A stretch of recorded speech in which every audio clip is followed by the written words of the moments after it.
The United Nations Sustainable Development Goals are a set of goals set to ensure that the global populace has a minimum standard of living. And on this segment, we have been discussing various SDGs from SDG 1, 2, 3, 4, 5, and 6. And on this edition, we'll be discussing SDG 7, talking about affordable and clean energy.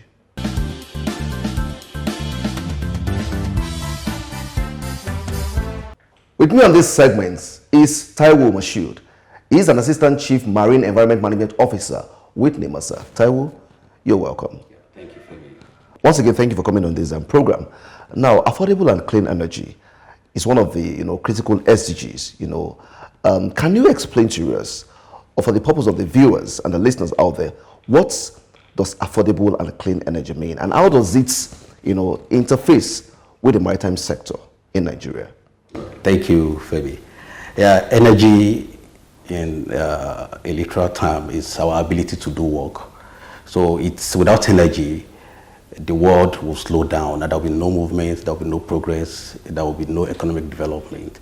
It's from all forms of energy that will be able to produce everything that we use in our daily lives. Even the plants use the chemical energy from photosynthesis to be able to give us the food that we eat, which we also convert into what we use to move around, to be able to do everything we want to do in life.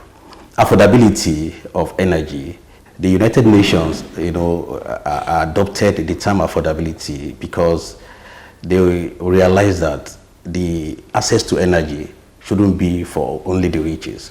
What about the people in the remote areas? How do we make this energy accessible to those people in remote areas and make it available? Because affordability is linked to availability. It's when things become so scarce and expensive, so it becomes unavailable for people. So it's a goal that I want to drive energy to all those remote areas of the world. And then the cleaning part of it is, we know that the energy we currently use is from fossil fuel. And these fossil fuel are practically dirty fuels that contains high sulfur content.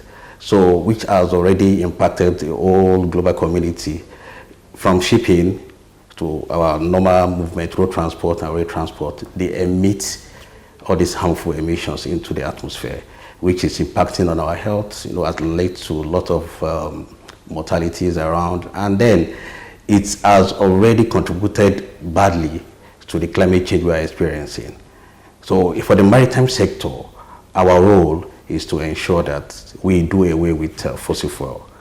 It's difficult because it will be capital intensive to adopt the renewable energy that we're going to drive the shipping company and the maritime sector. But the government needs to show commitment.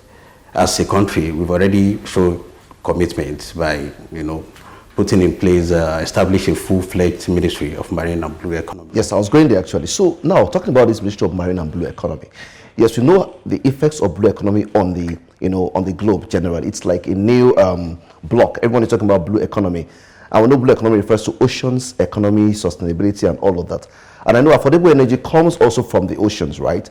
So now, how can Nigeria, or particularly Nimasa, who is the driver of the blue economy in Nigeria, how can they fully harness these resources and make it affordable for Nigerians? Yeah, as I said earlier, renewable energy are there for everybody to tap. But there are some technological scale that you must reach before you can tap it effectively. So one of the key things that as Nigeria Maritime Administration, where we are doing, because there are three key aspects to UNSDG 7. One of it is access to this energy. We want to make it available to people. Okay. We make it cheap for people. We want to make it affordable to people. The second aspect is the adoption, the use of renewable energy. So we want to do away with fossil fuel energy. So the solar energies, the wind turbines, we want to generate more energy from it. The world has already made serious progress on this, but we need to do more on this. Then the third one is energy efficiency, which Nimasa as an entity has already made a lot of progress, like in Marine Environment Management Department, where we, implement the provisions of MAPO Annex 6, which is to regulate air pollution from ships. So part of what we do is to ensure that ships Nigerian ships are surveyed and ensure that they are more efficient. So efficiency in the sense that we want to reduce the consumption and achieve the same result. So we want to be more efficient. So one of the key provision of the IMO is to ensure that ships in our waters have a ship energy efficiency management plan on how they're going to achieve this energy efficiency as they go on. The more efficient that we are, the more fuel we consume, and then the more emission that we release into the atmosphere. All right, thank you very much. Once again, I'm still going to come back about this blue economy, right? There are lots of potentials in the blue economy space, right? In the maritime space of Nigeria. Of course, we have the aquaculture, we have the fisheries, we have, like you talk about, the wind turbines, and the gas turbines and all that. All these things can be, gotten from the oceans. Now, we are in an era where we're talking about potentials and potentials. How can government move from the level of potentials to reality in the maritime sector?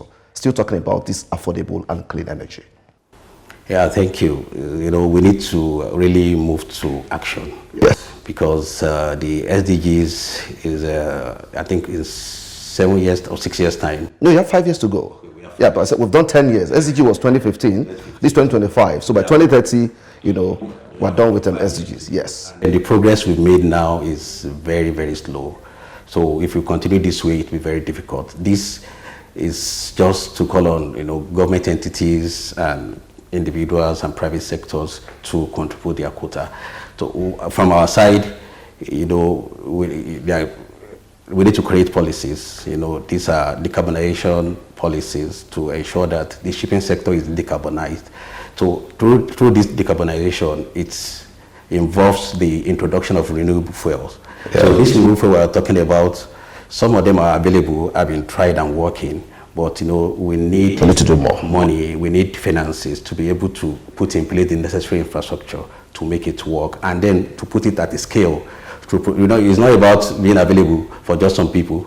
We need to make it available at a very big scale because shipping is huge and they need huge volume of fuel to drive it. There are some, solar assisted propulsion, there are wind assisted propulsion technologies that the country can thrive on to be able to adopt for our shipping sector. One other item is cold ironing. Okay. Cold ironing is a process where ships will come into our waters, to our port. Then when they come, they off their engine and then they'll be plugged into our electric sources. So instead of burning fuel and releasing harmful emissions to the atmosphere, so that's another way. We've been working with MPA on this, and now we're going to achieve it. So another aspect we've been working on is, we've been partnering with some entities to bring in some products that can improve the efficiency of Nigerian ships. So these are little steps that we are making, but we need to, raise the bar. We need to go for it, not only in Nigeria.